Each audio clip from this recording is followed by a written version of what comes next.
시청자 여러분 안녕하십니까. 허영신 TV 시사정담 시간입니다. 문재인 대통령은 어제 중소기업인 대회에서요, 총체적으로 보면은 우리 경제는 성공적으로 나가고 있다. 통계치와 현장에 온도차가 있는 것 같다. 이런 말씀을 했습니다. 뭐 중소기업인 대회 처음으로 대통령이 간 것은 뭐 평가할 만은 합니다만은 대통령이 우리 경제는 좋아지는데, 이게 통계치로 보면은 좋아지고 있는데 아직 현장에까지 확산되고 있지 않다는 그러한 뜻을 표명한 것 같습니다. 문 대통령의 그러한 잘못된 경제 인식에 대해서는 저뿐만 아니고요, 우리 시청자들이 너무 현장에서 체감하고 있는 사실입니다. 그리고 모든 언론, 또 대다수 경제 전문가들, 그리고 경제계, 사회계 원로들도 대통령의 그러한 인식의 오류, 이런 부분을 지적을 했습니다만은 우이독경, 쇠기의 경리기가 아닌가 하는 생각이 들어서 정말 억장이 무너지는 것 같습니다. 오늘은 데일리안 편집국장 논설시장을 지내시고 현재 경기방송 이종근 장하나의 시사포차를 진행하고 계시는 이종근 실장님과 여러 가지 대통령의 그런 경제인식 문제, 또 좀 시간이 되면은 버닝썬 사건과 관련해서도 얘기를 나눠보도록 하겠습니다. 이종근 실장님은 시청자 여러분들이 지금 종편이라든가 유튜브에서 맹활약을 하고 계시기 때문에 아마 얼굴이 익숙하실 겁니다. 또 하나는 최근에 고성국 TV의 그 대표고 공동 저자로 이렇게 자유우파 필승 대전략이라는 책을 저술을 했습니다. 그래서 최근에 지금 교보문고라든가 시중 그 서점에서 1위의 그런 그 아주 베스트셀러로 각광을 받고 있습니다. 혹시 시청자 여러분들도 시간이 되시면 한번 읽어보시기 바랍니다. 이종근 실장님, 잠시 인사드리도록 하겠습니다. 아유, 감사합니다. 안녕하세요. 아니, 너무 좋게 이렇게 이 소개를 해주셔서. 좋은 게 아니고요. 있는 대로 소개를 한 겁니다. 오히려 이 실장님 나오시니까 제가 이렇게 좀 서두에 말이 좀 더듬어지네요. 아유, 무슨 말씀이에요. 아니, 늘 그 종합편성 채널에서만 뵙다가 이렇게, 이 TV를 직접 하신다고 들어서요. 너무 놀랐습니다. 솔직히 교수님께. 와, 참, 열정적이시구나, 늘 이제 텔레비전에서 본 그 모습처럼. 그래서 늘 그냥 고개가 숙여집니다. 불러주셔서. 좀 너무 늦게 불러주셔서. 그런가요? 일찍 불러주시죠. 앞으로 자주. 네네, 자주 나오겠습니다. 하겠습니다. 이 실장님, 아까 서두에서 제가 말씀드린 대로, 문재인 대통령은 어제 중소기업인 대회에 참석을 하셨지 않습니까? 거기에서 우리 경제가 성공 중에 있다. 이렇게 얘기를 했어요. 이 이야기는 이번만 얘기한 게 아니고, 그렇죠, 얼마 전 또 KBS와의 특별 대담을 9일날 진행했지 않습니까? 그때도 우리 경제가 미국 다음에 이어서 세계 2위, OECD 2위의 성장률, 경제 성장률을 기록하고 있고, 청년들의 그런 실험이 상당히 지금 체감으로는 25 내지 30%로 이렇게 느끼고 있는데도 불구하고 25세에서 29세까지 그런 청년들의 취업률이 높아지고 있다든지 여러 가지 현실과 동떨어진 이런 말씀을 하셔가지고 좀 국민들로부터 어떻게 보면 빈축을 사고 있는 상황인데요. 문 대통령의 얘기가 맞는 얘기입니까? 저는 그것부터가 도대체 믿어지지가 않아서요. 교수님께서 이제 성장률 말씀하셨는데, 이를테면 이거죠. 성장률이라는 건 우리가 한 2% 내외잖아. 2.5%, 그러니까 이 전망하는 것도 그렇고, 작년 수치도 그렇고. 그런데, 미국에 이어서 2위다. 물론 그렇죠. 일본도 1% 내외입니다. 그런데 그것을 국가와 국가 간의 성장률을 비교하는 거는 불가능해요. 네. 왜냐하면 예를 들어서 그렇다면 중국이 뭐 7%인데 중국은 세계 최고네요. 그러면. 그렇죠. 그러니까 성장률이라는 건 이 개발도상국이냐 혹은 뭐 중진국이냐 혹은 선진국이냐 그러니까 몇만 불이 GDP냐에 따라서 성장률이 천차만별이죠. 달라질 수밖에 없죠. 일본이 1%인데 그렇다고 일본보다 우리가 훨씬 지금 잘 살고 있다? 경기가 좋다? 그건 아니죠. 절대 아니죠. 네. 일본은 지금 사실 그 고용 지표가 굉장히, 그러니까 일자리도 창출이 많이 됐고, 그래서 우리 젊은이들이 일본에 가서 지금 일을 하고 있지 않습니까? 네. 근데 일본이 그 한 수십 년간의 그 경제 침체 또는 경기 이 성장률이 둔화되고 있어서 뭐 긴 터널을 지났다고 하지만, 그럼에도 불구하고 일본이 지금 아베 총리가 굉장히 장기 집권을 하고 있는 이유가 뭡니까? 경기가 굉장히 좋아졌거든요. 좋아졌죠. 근데 뭐 완전 고용 상태 아닙니까? 근데 지금 문재인 대통령은 뭐라고 말씀하시냐면 일본보다 우리가 성장률이 높지 않느냐. 우리가 지금 잘 살고 있지 않느냐. 이렇게 지금 표현하시는 거거든요. 그게 그것도 네. 자신들한테 유리한 통계치만을 지금 얘기를 하고 있는 거 아닙니까? 그렇죠. 실제로 네네. 지금 OECD에서도 실제 우리가 한 18위 정도 할 겁니다. 네네. 이러한 그 수치는 그동안 역대 대통령 중에서 가장 낮은 수치예요. 그렇습니다. 더군다나 네네. 뭐 지난 1분기가 마이너스 0.3%의 그런 성장률을 기록했지 않습니까? 네, 그렇죠. 11년 만인가 이렇게 떨어졌어요. 네네. 2017년에도 또 마이너스였지만 맞습니다. 예. 거기다가 소비, 투자, 생산, 무역 등 모두 지금 내리막길에 있는 것이고 또 우리 경제의 실상 그런 거시경제뿐만 아니라 미시경제는 우리 국민들이 피부로 현장에서 느끼는 거 아닙니까? 이 부분에 대해서는 지금 경제가 파탄이다. 붕괴되고 있다. 이런 정도까지 심각하게 느끼는 상황 속에서 이러한 그 유리한 통계치만을 들어서 대통령이 이렇게 국민들한테 어떻게 보면은 뭐 심하게 얘기하면 거짓말을 하는 것 아니냐 이런 얘기까지도 들을 수가 있거든요. 예, 그런데 교수님, 저는 차라리 거짓말이었으면 좋겠다라는 생각이 드는 게 무슨 말씀을 드리고 싶냐면 거짓말이라는 건 팩트를 알고 있는 거예요. 그렇죠.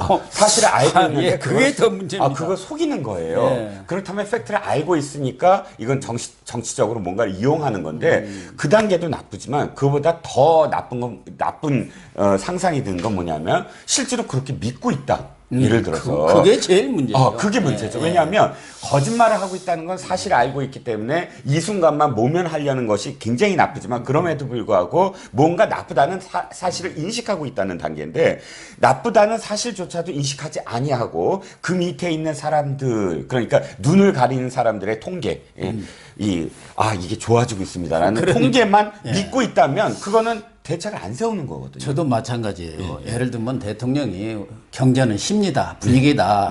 이런 말이 있는 것처럼 대통령이 경제 나쁘다 이렇게 인정을 해버리면 더 나빠질 가능성이 있기 때문에 본인이 사실을 잘 알고 있지만 정말 그런 그 분위기를 살리기 위해서 그런 얘기를 했다고 하면 괜찮아요. 시장의 메시지를 좋은 메시지를. 근데 그런 거 같지가 않아요. 최근에 얘기를 뭐 하시는 것을 보면은 믿고 있는 것 같아요. 우리 경제 참 좋아지고 있다. 그런데 그것이 홍보가 안 돼가지고. 그렇죠. 좋은 통계들이 있는데 일부러 언론들이 특히 일부 보수 언론들이 그걸 왜곡시켜서 또 비판적인 경제 전문가들이 나쁜 것만 얘기를 하니까 지금 그것이 말하자면 경제가 나쁜 것으로 이렇게 인식되고 있다는 그런 인식을 하고 있는 것 같아요. 그러나 실제로 지금 임금 노동자들은 괜찮아요. 또 뭐 직장이 있는 직업을 가지신 분들은 그런 대로 괜찮고 특히 민노총 같이로 아주 힘이 센 그런 근로자들 이런 분들은 괜찮을 수 있어요. 더 나아질 수 있는 것은 사실인데 말씀드린 것처럼 저소득층, 취약계층 우리 사회에서 정말 보호해야 할 그런 안전망을 들어가야 할 분들은 더 어려워진 게 사실 아닙니까? 네. 교수님 말씀에 제가 하나만 더 숟가락을 얹는다면 저소득층이 나빠지는 것이 굉장히 지금 불안하고 굉장히 사실 이 심각한 우려가 있지만 저는 그보다 더 우려가 되는 건 중산층이에요. 그러니까 중산층이라는 것이 뭐 지금 그러니까 임금 노동자를 말씀을 하셨지만 임금 노동자들의 꿈이 그래도 뭐 최소한 뭐 자기 집을 한 20년 정도 뭐 근무를 그러니까 이 직장이나 사회 나와서 그 정도의 집을 어느 정도 집이 어느 지역이라도 집을 하나 갖고 있고 아이들에게 투자를 하고 교육을 시킬 수 있는 정도라고 이야기한다면 그건 임금 노동자도 포함되거든요. 그런데 지금 가장 지지율이 막 떨어지고 있고 하는 가장 큰 이유가 중산층이 무너지고 있다, 붕괴되고 있다라는 것이거든요. 임금 노동자들만 하더라도 지금 이 소득주도 성장이 왜 안 되냐면 소득주도 성장의 의미가 이거 아닙니까? 임금 노동자들한테 훨씬 더 많은 어떤 그런 임금을 지급을 하면 그것을 내수해서 돈을 쓰게 되고 그럼 돈을 쓰게 되면 그것이 자동적으로 이 성장을 이룰 수 있다라는 것인데 왜 성장이 안 되냐, 소득주도 성장이 안 되냐면 그 임금을 받고 쓸 수가 없어요. 왜? 경기가 불안하고 내가 이걸 저축을 하더라도 이 저축이 제대로 나한테 이 재산으로 형성되지 않지 않습니까? 그 그렇죠. 불안 심리가 있기 때문에 임금 노동자라 할지라도 지금 임금 노동자들한테 직장인들한테 지금 살기 좋아졌냐 그러면 100이면 100다 살기 너무 나빠졌다라고 이야기하거든요. 그게 지금 굉장히 불안한, 그러니까 이 경기가 불안하고 또 내 미래가 불안하고 앞날이 불안한 어떤 상황이거든요. 그렇기 때문에 가장 걱정되는 게 지금 대통령의 인식이 잘못되고 있다라는 것이 굉장히 오래 지속되고 있고요. 작년만 하더라도 1, 4분기, 2, 4분기 이렇게 분기별로 고용 지표와 소득 지표가 나왔을 때마다 3번이나 걸쳐서 대통령이 직접 이렇게 얘기합니다. 가슴이 아프다. 네, 그렇죠. 네. 그때마다 가슴이 아프다라고 얘기를 해요. 마지막 4분기 때는 김의겸 대변인이 그냥 지금 정부로서는 가슴이 아프다 이렇게 대변하는데 그것까지 포함하면 4번에 걸쳐서 가슴이 아프다라고 얘기를 하거든요. 그런데 그 인식이 작년 12월부터 조금씩 바뀌고 있어요. 그래서 하나 더 이제 궁금한 건 지난번 뭐 KBS 대담 때도 그렇고 그런 인식을 갖고 있기 때문에 과거에 장하성 전 청와대 정책실장 또 지금 경제부총리 누굽니까? 하도 뭐 일을 못해갖고 홍남기 이름도 잘 기억이 안 나네요. 홍남기 그분도 1분기는 그랬지만 2분기부터 좋아지고 하반기부터 좋아질 거다. 또 문 대통령도 똑같이 얘기했지 않습니까? 대통령까지 이제 1분기 넘어서 2, 3분기 또 그리고 하반기에 가면은 경기가 호전된다고 얘기했는데 만약에 호전되지 않으면 대통령이 국민들한테 거짓말한 거 아닙니까? 그렇죠. 그렇게 예측을 못 해가지고 몇 개월 앞에 지금 하반기라는 게 얼마나 남았습니까? 좋아지는 겁니까? 정말? 그렇죠. 굉장히 불안하고요. 작년 1년 동안 사실 그렇게 경기 지표가 나쁨에도 불구하고 우리나라 경제가 그래도 지탱한 건 수출이지 않습니까? 네, 수출이었죠. 예. 근데 지금 수출이 뭐 6개월인가 7개월째 내리막 아닙니까? 네. 그러니까 우리나라 수출에서 엄청난 이 포션을 차지하는 게 반도체지 않습니까? 네. 삼성이고요. 근데 그 반도체가 지금 디램 이 시장 자체가 굉장히 지금 가격이 하락하고 있기 때문에 이 삼성에서 이제 메모리가 아니라 비메모리 분야에 이제 투자를 하겠다라고 뭐 이렇게 선언을 한 것도 메모리 시장에서는 이 사이클이 워낙에 급변하기 때문에 수출의 어떤 뭐 지속성을 담보하지 못한다 뭐 이런 판단인 것 같은데 근데 수출마저도 지금 말씀하셨듯이 굉장히 내리막이고 그렇다면 어느 지표를 보나 사실 이건 그러니까 빨간불이 들어온 거는 확실하거든요. 그리고 또 하나는 이제 뭐 우리 경제가 그런 상황에 가 있는 것은 틀림없는데 지금 아침 조간신문에 보니까 뭐 그 전에도 여러 차례 뭐 보도가 됐었습니다만은 한전을 하면 우리나라 최대 학자 공기업 아닙니까? 알짜 공기업이거든요. 그렇죠. 근데 아침 조간에 보니까 그동안 탈원전 정책으로 재생에너지 이걸 사들여다 보니까 원가가 많이 드는 거예요. 그래서 1분기만도 벌써 6,300억 원이 적자를 났다는 거예요. 그러니까 자회사에서 조금 수익이 난 것도 있겠죠. 그런데 자회사 부문을 빼면은 한전의 1분기 적자가 뭐 2조 4천억 원이라는 거예요. 그러니까 이런 탈원전 정책도 그렇고 또 하나는 지금 버스 대란 이게 뭐 정부가 돈으로 막아가지고 요금 인상을 해가지고 지금 겨우 뭐 대란을 막기는 했습니다만은 실제적으로는 이것도 이 소득주도 성장한다고 해가지고 소주성 때문에 주 52시간 이걸 정부가 대책 없이 이런 버스 까지도 포함해서 이렇게 시행하다 보니까 이런 사건이 난 거 아닙니까? 그렇죠. 정부가 이렇게 정책을 엉터리로 써도 되는 건가요? 네. 그런데 이제 이 어느 이 정치학에서 어느 정부나 사실 두 가지 아닙니까? 하나는 정치에서 얘기하는 게 이 하나의 어떤 정부가 계속 지속성을 갖고 국민들에게 지지를 받을 수 있는 것은 두 가지다. 하나는 레지티머시, 그러니까 정당성이고 하나는 경제적 욕구를 충족시켜 주는 건데 이 정당성 부분이 지금 이 정부가 언제나 입에 대내는 어떤 촛불혁명으로 탄생한 정부다. 이렇게 지금 이야기하는 부분이고 하나는 경제적 욕구 아니겠습니까? 근데 늘 되풀이되는 어떤 촛불혁명의 이 뭐랄까요? 그 공감대? 이것보다 지금은 경제적인 욕구를 국민들은 훨씬 더, 그러니까 성적표를 내달라라는 것인데, 제가 매주 실시하는 리얼미터와 갤럽 조사 있지요. 예. 대통령의 긍정평가, 국정수행에 있어서 부정평가, 이것을 근 한 1년 정도 제가 계속 매주 이렇게 이 체크를 할 수밖에 없었어요. 네. 저도 이제 종편에 나가니까. 80% 내외를 갖고 있던 이 정부의 국정 수행평가 지지율이 갑자기 이제 꺾이기 시작하면서 서서히 추세선이 이제 급락을 하게 된 그 포인트가 언제부터냐면 6월 둘째 주부터 하더라고요. 아, 그래요? 예. 그러니까 너무 놀라운 게 뭐냐면 지방선거 끝난 다음 주부터 사실 전수선이 내려가는 거예요. 저는 그 의미를 어떻게 보냐면, 자, 6.24 지방선거가 어떻게 됐죠? 완전히 지도를 보면 파란색으로 그냥 도배가 됐잖아요. 빨간 거는 그냥 대구 하나 있고 제주도 하나 있고 이런 점에 불과하고 다 파란색으로 도배를 했단 말입니다. 즉 국민들은 어떻게 생각을 하고 있냐면, 자, 대통령 뽑아줬죠. 그 전에 일단 총선도 사실 거의 비등비등하게 민주당을 처음으로 전국 정당으로 만들어줬죠. 왜냐하면 호남의 일부가 더 떨어져 나갔는데도 불구하고 전국 정당이 됐죠. 자, 총선, 그 다음에 재보궐과 지방선거까지도 지금 밀어줬잖아요. 그렇죠. 완전히 밀어줬잖아요. 전폭적으로 밀어줬죠. 전폭적으로 밀어줬죠. 근데 놀랍게도 국민들은 그 다음 주부터 왜 지지율이 떨어졌냐? 자, 이제 더 이상 밀어줄 수가 없어. 다 밀어줬으니까 성적표 내놔. 답 내놔. 나 먹고 살게 해줘. 이거거든요. 그러니까 그 답을 내놓지 못한다면 사실은 지금 지지율은 40% 내외 지금 횡보지만 이 심리적 저지선이라고 하는 40%는 저는 이제 곧 무너질 수밖에 없다는 거죠. 저는 실제로 무너진 거 아닌가 그렇게 보고 있는 건데요. 네네. 그런 위기의식 때문에 문재인 대통령도 엊그제 수석 보좌관 회의에서 네네. 속도를 내야 한다. 다 좋은데 성과를 내지 않으면 아무 소용이 없다. 이런 얘기를 하기는 하셨어요. 네네.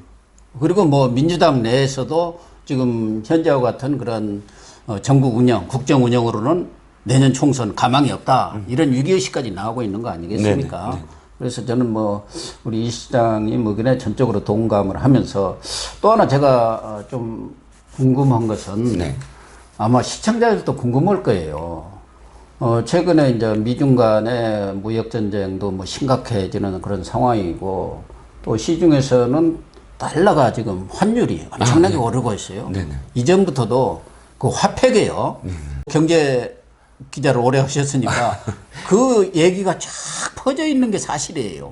이거 언제 이 화폐 개혁하는 거 아니냐. 그래서 최근에는 달러, 금사모기 이게 아주 그냥 우리 겉으로는 드러나지 않았지만 돈 있는 사람들은 다 그쪽으로 가고 있다는 거예요. 경제가 지금 왜곡되고 있는 것이거든요. 실제로. 그렇죠. 어때 화폐 개혁이 이루어지는 겁니까? 가능한 건가요? 사실 제가 경제지에서 기자 생활을 시작했지만 경제부의 산업부나 경제부에서 기자 생활을 하진 않았습니다. 그래서 그래도 전문가는 듣는 아니지만 풍월이 있지 않습니까? 그런데 화폐 개혁을 좀 진지하게 말씀을 드리면 화폐 개혁의 의도가 있다고 하더라도 지금은 실패했다. 그러니까 밀어붙이지 못한다는 거죠. 그러니까 화폐 개혁을 하려고 한다면 지금 이런 불안 심리를 이미 만연해 있는 상황에서 화폐 개혁을 한다면 굉장히 부작용이 클 거예요. 엄청나죠. 네네. 그것이야말로 어떤 의미에서는 YS 김영삼 대통령이 그때 왜 이 지하 경제를 금융실명제 하는 거 아닙니까? 막기 위해서 금융실명제를 하는데 정말 금융실명제를 하는 것을 알고 있는 사람이 우리나라에서 3사람밖에 없었다고 그러잖아요. 대통령하고 경제 담당자 이 2사람하고 그래서 완벽하게 정말 이 보안을 지키고 했다고 하는데, 물론 화폐개혁이 금융실명제처럼 그렇게 보안을 완벽하게 요구하는 사안은 아닙니다만,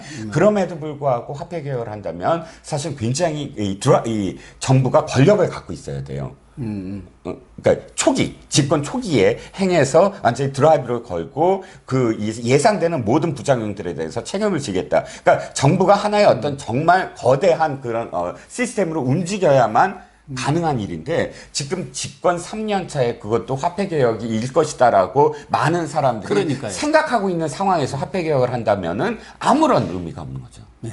그러니까 저는 실질적으로 부작용이 어마어마하죠. 그러니까 그리고 또 그걸 밀어붙일 지금 경제 상황도 상황이 아니고 전혀. 그런 힘도 없어요. 힘도 없고요. 네. 그러니까 이런 상황에서 밀어붙일 수는 없다고 생각을 하나, 중요한 건 이 현상이죠. 왜 이 말이 나오고 왜 이런 사람들이 불안해하는가. 그것은 한마디로 말씀드려서 예측 가능하지 않다는 거예요. 현 정부의 이 경제, 이 정책이라든지 이 시장이 받아들이는 건 예측 가능한, 그러니까 하나의 어떤 정부가 있어서 정부가 정책을 앞으로 어떻게 펼쳐나가고 그다음에 경기가 어떻게 될 것이고 그것들을 예측 가능하게 한다면 시장은 안정적으로 그 신호를 받아들이거든요. 그래서 굉장히 완만하면서도 여러 가지 부분에서 청신호가 나오는 건데, 시장이 이렇게 그 소문이 돌고 또 불안해하는 건 현 정부가 경제 정책이 실패했고 경제 인식에 대해서 제대로 생각하지 못하고 있고, 또 경제 정책 자체가 메시지가 안 먹혀들고 있다.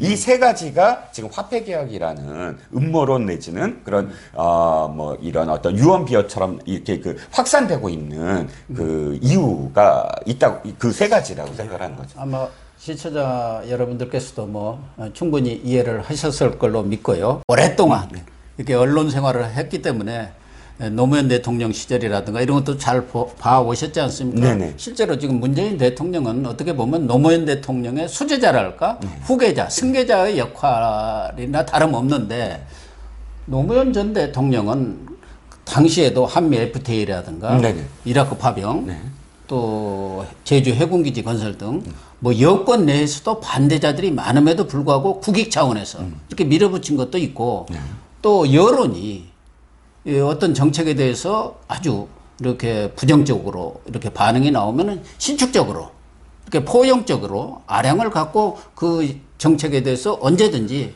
이렇게 바꾸는 그런 뭐랄까요, 대범한 면을 보였는데, 완전히 다른 것 같아요. 문재인 대통령과는 이 정책이라든가 국정 운영의 스타일이 어떻게 보세요? 저는 가장 크게 다른 점이 이거죠. 시장에 대해서 시그널을 보낸다는 건 어떤 의미냐면, 그러니까 뭐 좌파 내지는 진보의 대통령일지라도 시장은 내가 안심시키겠다라는 메시지가 어디서 나타나냐면 총리나 부총리를 사실은 자기 진영에서 뽑지 않거든요. 그건 김대중 대통령도 마찬가지였고, 그렇죠. 노무현 대통령도 마찬가지였습니다. 예를 들자면 고건 총리. 그러니까 고건 총리는 굉장히 안정적인 행정 가였잖아요. 그러니까 이 오랜 세월 동안 이렇게 그 국민들이 이렇게 바라보게, 저 사람 굉장히 불안하지 않아, 안정적이야 하는 이 보완하는 그런 역할을 시켰고, 또 경제도 마찬가지입니다. 경제부총리들을 쭉 이렇게 그 노무현 대통령 시절 또는 김대중 대통령 시절 보면 굉장히 보수적인 사람들, 시장주의자들을 경제부총리로 시켰어요. 그거는 어쨌든 시장에 시그널을 보내는 거거든요. 그런데 지금 보시자고요.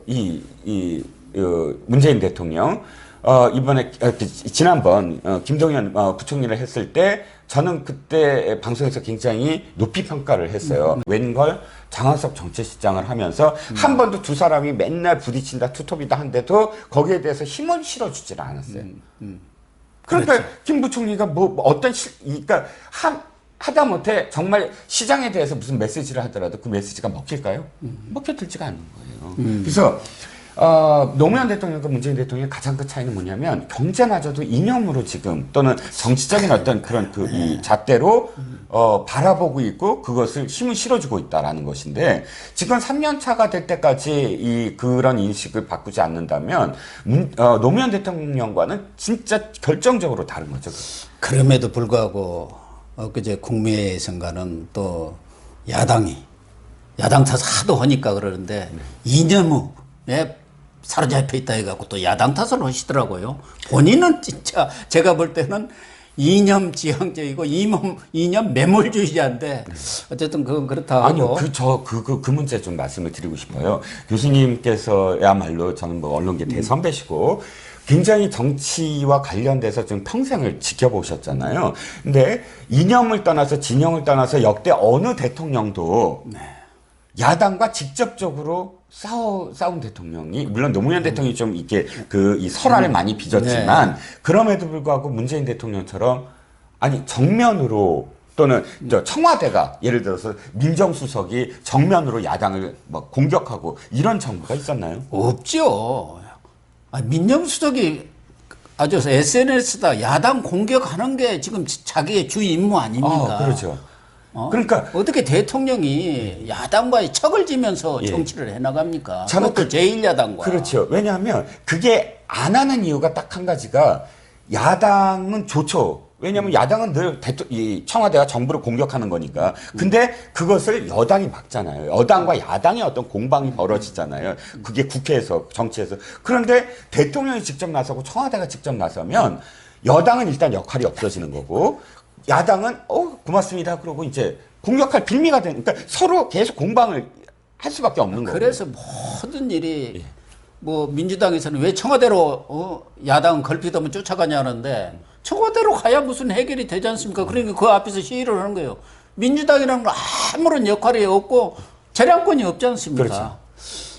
뭐 그런 얘기는 해도 끝이 없으니까 네네. 일단 여기서 매듭을 지고 문 대통령 얘기가 나왔으니까 네네. 하나 더 좀 간단히 짚고 넘어가겠습니다. 문 대통령이 특별 지시한 그 수사가 있어요. 지난번에 김학의 사건, 장자연 사건, 버닝썬 사건인데 지금 버닝썬 사건의 하이라이트, 수사의 하이라이트라고는 그 빅뱅의 승리.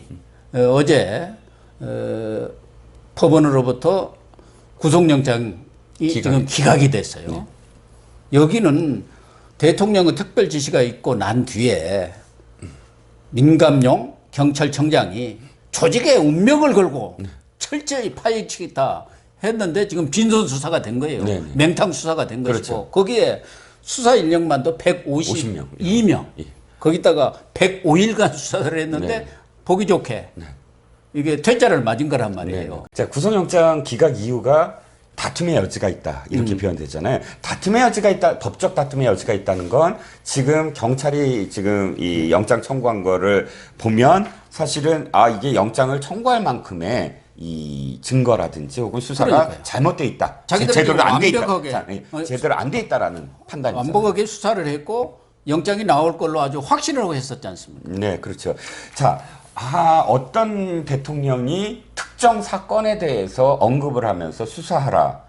이것도 사실은 드문 일이죠.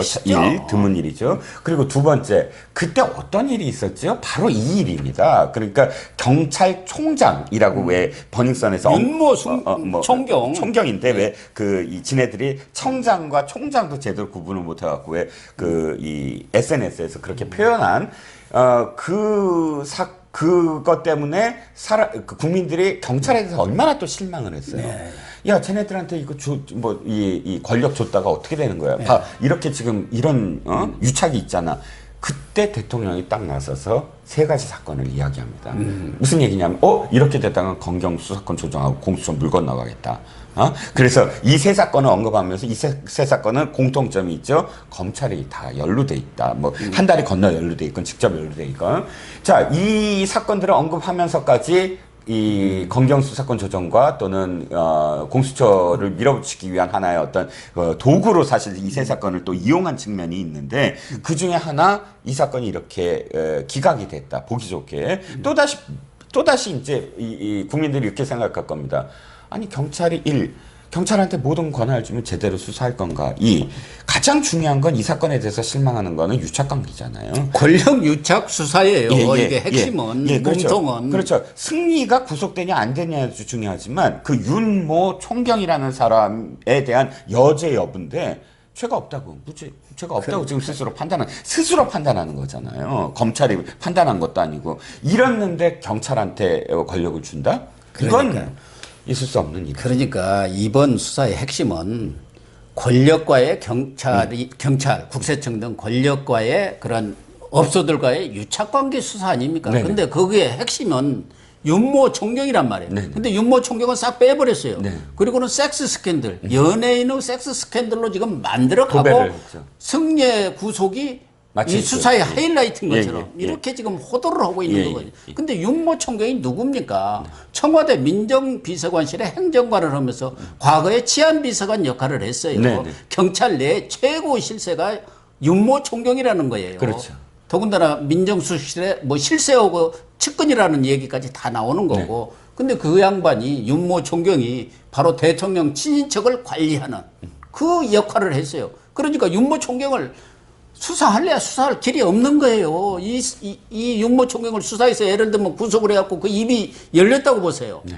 과거 김태우 그건 뭐 저리 가라죠. 이건 핵폭탄급이라니까요. 네네. 저는 혹시 검찰이 아니 경찰이죠.